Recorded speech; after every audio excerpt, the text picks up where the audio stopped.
पिछली वीडियो में हम लोगों ने सीख लिया था कि ट्रिग्नोमेट्री क्या होती है, उसके जनक कौन है, उसके खोजकर्ता कौन है, और हम लोगों ने वहां पर जो सभी ट्रिग्नोमेट्रिक रेशियोज होते हैं यानी 6 वो थे, उनको सीख लिया था कि राइट एंगल ट्रायंगल में कौन सा ट्रिग्नोमेट्रिक रेशियोज, कौन सी टू साइड का रेशियो होता है। और वहां पर हम लोगों ने ये भी सीख लिया था कि जो पाइथागोरस थ्योरम होती है वो क्या होती है। और वो पाइथागोरस थ्योरम इंपॉर्टेंट थी क्योंकि यहां पर जब हम लोग ट्रिग्नोमेट्रिक रेशियोज को फाइंड आउट करेंगे जो है किसी भी क्वेश्चन में, तो उसका यूज होगा। तो आज हम लोग स्टार्ट करेंगे कि जो आपकी ट्रिग्नोमेट्री है उसमें जो फर्स्ट एक्सरसाइज है वो 8.1, उसमें से जो पहला क्वेश्चन है उसमें आपको ये जो है लिखा हुआ है कि यदि cos a बराबर 5/13 है तो tan a का मान ज्ञात कीजिए। यानी कि इसमें आपको जो है tan a आपका ट्रिग्नोमेट्रिक रेशियोज है उसको फाइंड करना है, और cos a इक्वल टू 5/13 दे रखा है। तो चलिए बिना विलंब किए देखते हैं कि इस क्वेश्चन के सॉल्यूशन को कैसे दिया जाए और बोर्ड एग्जाम में फुल मार्क्स को गेन किया जाए। तो सबसे पहले जो आपको जो है पार्ट दिया है उसको नोट करेंगे। उसमें लिखा है कि cos a इक्वल टू 5/13, ये ऐसे आपको इतना जो है दे दिया है और आपसे tan a का मान पूछा है। तो इसके लिए इसमें हम लोग सबसे पहले एक राइट एंगल ट्रायंगल ड्रॉ करेंगे। तो उसको बनाया जाए तो फिगर को ड्रॉ करेंगे तो ये आपका कुछ इस तरीके से एक राइट एंगल ट्रायंगल हो गया। और एक चीज इसमें जो है आपको ध्यान ये रखना है कि यहां पर ये जो cos a लिखा है यानी कि इसमें नेमिंग थोड़ा सिस्टमेटिक ढंग से करना होगा। वो इसलिए बोल रहे हैं क्योंकि इस एंगल के हिसाब से जो इसमें आपके परपेंडिकुलर और जो बेस होता है वो चेंज होता रहता है राइट एंगल ट्रायंगल में। तो इस वजह से जो एंगल यहां पर दिया है उसको यहां पर कंसीडर कर लें तो ज्यादा बेटर रहेगा। तो एंगल ए को यहां पर कंसीडर कर लिया गया, फिर उसके बाद ये बी और ये सी कुछ इस तरीके से ड्रॉ किया गया। और जो है इसमें अगर बात करें कि ये जो cos a आपका है ये कौन सी टू साइड का रेशियो होता है, तो उसको हम लोग लिखना चाहें तो लिख लें। हो सकता है आपको याद हो, एक वर्ड मैंने बताया था कुछ इस तरीके से। मैंने कहा था P B P और अपान में H H B, ये मैंने एक वर्ड वहां पर आपको बताया था जब पिछली वीडियो में। तो अगर देखा जाए जो फर्स्ट रेशियो लिखा होता है वो sin a का था और जो दूसरा लिखा होता है ये cos a का होता है। यानी कि जो cos a होगा इस ट्रायंगल के लिए यानी कि ये B/H, उसको लिखना चाहें तो B/H। B का मतलब ये बेस हो जाएगा यानी कि आधार ये लिखा हुआ है, और अपान में H का मतलब हाइपोटेनियस यानी कि ये आपका कर्ण हो जाएगा। तो अगर इस वाले एंगल के हिसाब से देखें तो जो है इस वाले फिगर में जो आपका आधार होगा वो ये हो जाएगा। यहां से लिखें तो AB का मान ये जो होगा AB इक्वल टू 5 हो जाएगा, और जो AC है कर्ण वो आपका AC इज इक्वल टू हो जाएगा 13। तो उसको राइट भी कर लें फिगर में, ये आपका 13 हो गया, और जो AB है वो 5, और ये थर्ड वाली साइड आपको नहीं दे रखा है। तो इसको हम लोग फाइंड आउट करेंगे by the help of Pythagoras theorem. तो अब हम लोग यूज करेंगे पाइथागोरस थ्योरम।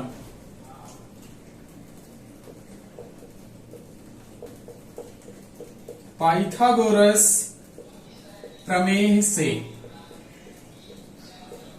तो ये आपको पता होगा कि भाई ये जो साइड होती है कर्ण का स्क्वायर इक्वल टू होता है जो है लंब का स्क्वायर प्लस आधार का स्क्वायर। लिखना चाहें तो लिख सकते हैं AC का स्क्वायर इक्वल टू हो जाएगा AB का स्क्वायर प्लस BC का स्क्वायर। इस तरीके से इसको राइट जो है कर सकते हैं। अब इसमें वैल्यूज को पुट कर देंगे।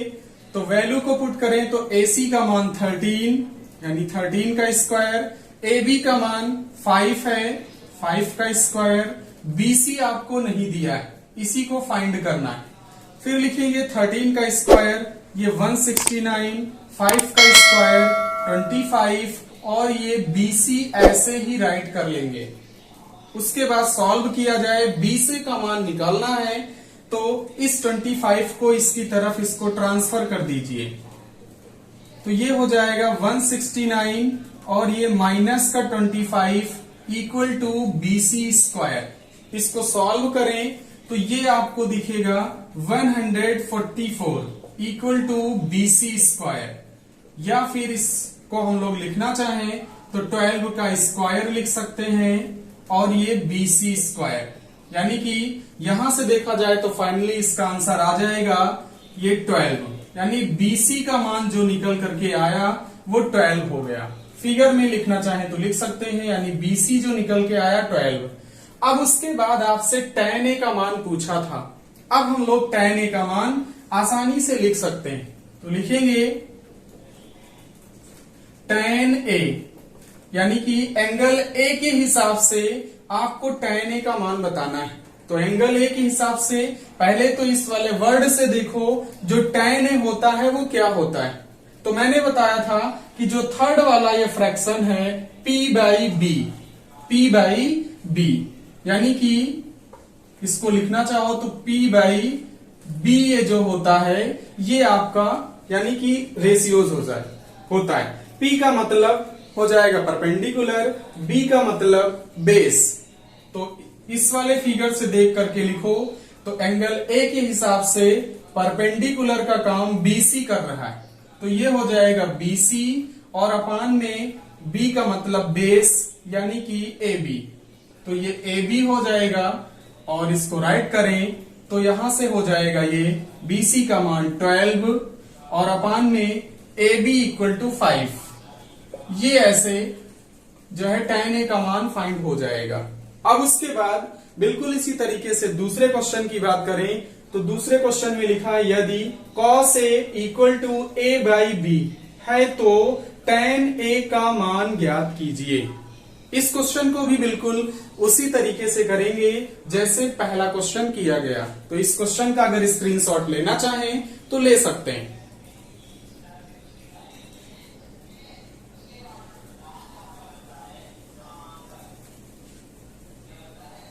दूसरे क्वेश्चन में भी cos A का ही मान दे रखा है और इसमें भी आपको बिल्कुल फर्स्ट क्वेश्चन की तरीके से करना है और वैसे ही tan A का मान हम लोग फाइंड कर लेंगे। तो इसमें ये वैल्यूज नहीं दी गई हैं तो इसको इरेज कर देंगे और उसको भी नोट किया जाए तो उसमें दिया गया था cos A equal to A/B ऐसे। और इसकी अगर हम लोग बात करें तो cos A अभी देखा गया था बेस अपान जो है हाइपोटेनियस होता है, तो बेस अपान हाइपोटेनियस, इसका मतलब वही हो जाएगा बेस का मतलब ये आधार और हाइपोटेनियस का मतलब कर्ण, कुछ इस तरीके से। अब उसके बाद में लिखना चाहो तो लिख लो एंगल A इसमें भी कहा है तो फिगर यही आपका यूज हो जाएगा, कोई प्रॉब्लम नहीं। तो इस वाले एंगल के हिसाब से देखा जाए तो यहां से हम लोग आधार यानी AB का मान लिखना चाहें तो लिख सकते हैं। AB इज इक्वल टू हो जाएगा A और AC इक्वल टू ये B हो जाएगा और फिगर में भी लिख दें तो ये B और ये A। इसमें भी BC आपको नहीं दिया गया है तो पाइथागोरस की हेल्प से हम लोग इस BC को निकालेंगे। तो लिखेंगे पाइथागोरस प्रमेय से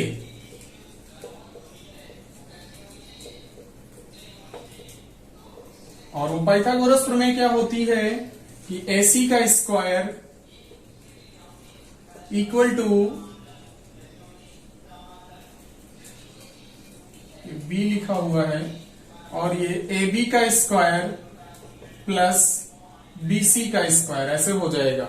वैल्यू पुट कर दें तो AC का मतलब ये B लिखा हुआ है यानी B का स्क्वायर, AB का मतलब A लिखा है A का स्क्वायर हो जाएगा, और प्लस का ये BC वैसे ही राइट रखेंगे।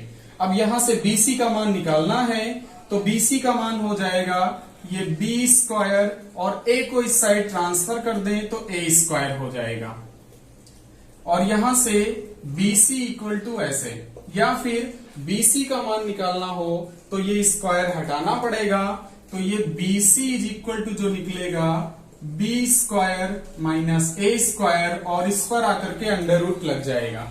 इसको हम लोग लिखना चाहें तो लिख सकते हैं BC is equal to under root B square minus A square, ये आ गया BC का मान। तो इसको यहां पर पुट कर दें, यानी कि BC जो निकल के आया ये B square minus A square, जी ऐसे हो गया। अब आप tan A का मान आसानी से लिख सकते हैं, तो लिखा जाए tan A बराबर क्या हो जाएगा, tan A इक्वल टू यानी कि परपेंडिकुलर अपॉन बेस, यानी ये हो जाएगा P अपॉन B। हिंदी में भी लिखना चाहे तो उसको लिख सकते हैं लंब बटे आधार। तो लंब का मान देखा जाए तो under root B square minus A square, और अपॉन में जो आधार यानी कि A, ये आपको दे रखा था। तो दूसरे वाला क्वेश्चन का भी आंसर इस तरीके से tan A का मान जो है मिल गया। अब उसके बाद थर्ड क्वेश्चन में भी आपको cos A इक्वल टू 3/5 दे रखा है, और आपसे कहा है sin स्क्वायर A का मान ज्ञात कीजिए। तो देखते हैं इसके भी सॉल्यूशन को, इसका स्क्रीनशॉट लेना चाहें तो ले सकते हैं। cos A उसमें भी दे रखा है, तो उसको हम लोग राइट कर लेंगे।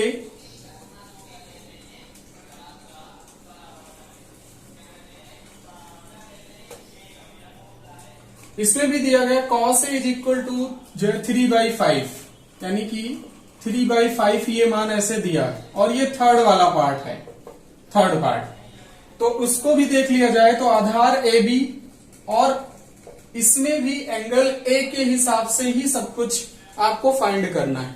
एंगल A के हिसाब से ये दिया भी गया था, साइन स्क्वायर A का मान भी निकालना है, यानी A को जो ध्यान में रखना है।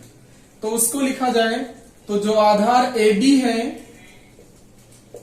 AB इक्वल टू 3 हो जाएगा, और जो कर्ण AC है वो आपका 5 हो जाएगा, और इस फिगर में भी इसको सही कर लें, AB का मान 3 हो गया और AC का मान 5 हो जाएगा ऐसे। और अब हम लोग फिर से इस जो थर्ड वाले क्वेश्चन के लिए BC को फाइंड आउट करेंगे। तो BC को निकालने के लिए पाइथागोरस यूज करना पड़ेगा, BC आपको निकालना है। तो जो लिखेंगे पाइथागोरस प्रमेय से। तो पाइथागोरस प्रमेय की बात किया जाए तो वो आपको मोस्टली याद ही हो गया होगा कि AC का स्क्वायर इक्वल टू होता है AB का स्क्वायर प्लस BC का स्क्वायर। तो लिखेंगे AC का स्क्वायर इक्वल टू AB का स्क्वायर प्लस BC का स्क्वायर। वैल्यूज को पुट कर देंगे तो AC का मान 5 का स्क्वायर, AB का मान 3 यानी 3 का स्क्वायर, प्लस BC आपको नहीं पता है, इसी की वैल्यू फाइंड आउट करनी है। 5 का स्क्वायर 25, 3 का स्क्वायर 9 हो जाएगा, प्लस ये BC इसका होल स्क्वायर। BC की वैल्यू फाइंड करना है, इसलिए 9 को ट्रांसफर भी करना पड़ेगा। तो ट्रांसफर कर दीजिए, ये हो जाएगा 25 minus 9 equal to BC square. Solve करें तो ये 25 में से 9 को सब्ट्रैक्ट कर दीजिए तो बचेगा आपका 16 इज इक्वल टू BC का होल स्क्वायर। और यहां से लिखना चाहें तो यहां से BC की वैल्यू जो आ जाएगी वो आएगी 4, यानी BC इज इक्वल टू 4 आ जाएगा। ये BC का मान 4, तब आपको साइन स्क्वायर A का मान निकालना है। तो देखते हैं साइन स्क्वायर ए, इसको थोड़ा जो है ध्यान में रखना है।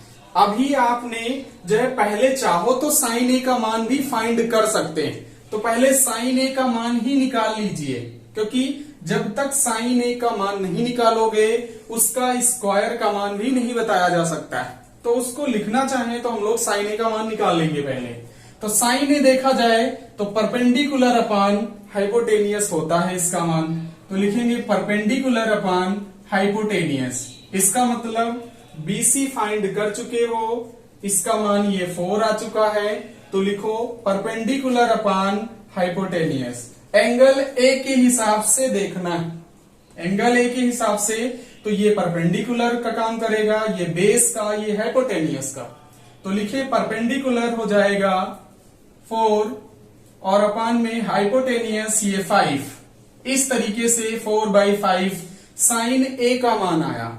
अभी भी साइन स्क्वायर ए का मान नहीं निकला है, तो अब हम लोग आसानी से उसको फाइंड कर सकते हैं, यानी कि साइन स्क्वायर ए, इसको हम लोग चाहें तो कुछ इस तरीके से राइट कर सकते हैं, साइन ए का होल स्क्वायर, इस तरीके से।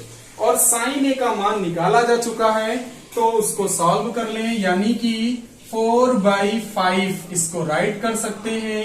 इसका स्क्वायर करें तो 4 का स्क्वायर यानी 16 और 5 का स्क्वायर 25। तो इस तरीके से ये थर्ड वाले क्वेश्चन का भी आंसर कंप्लीट हो जाता है।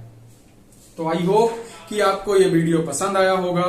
अगर हमारा वीडियो आपको पसंद आया है तो लाइक करें, शेयर करें और हमारे इस YouTube चैनल को सब्सक्राइब करना ना भूलें, ताकि आने वाला हर वीडियो का नोटिफिकेशन आपको सबसे पहले मिले। Thank you.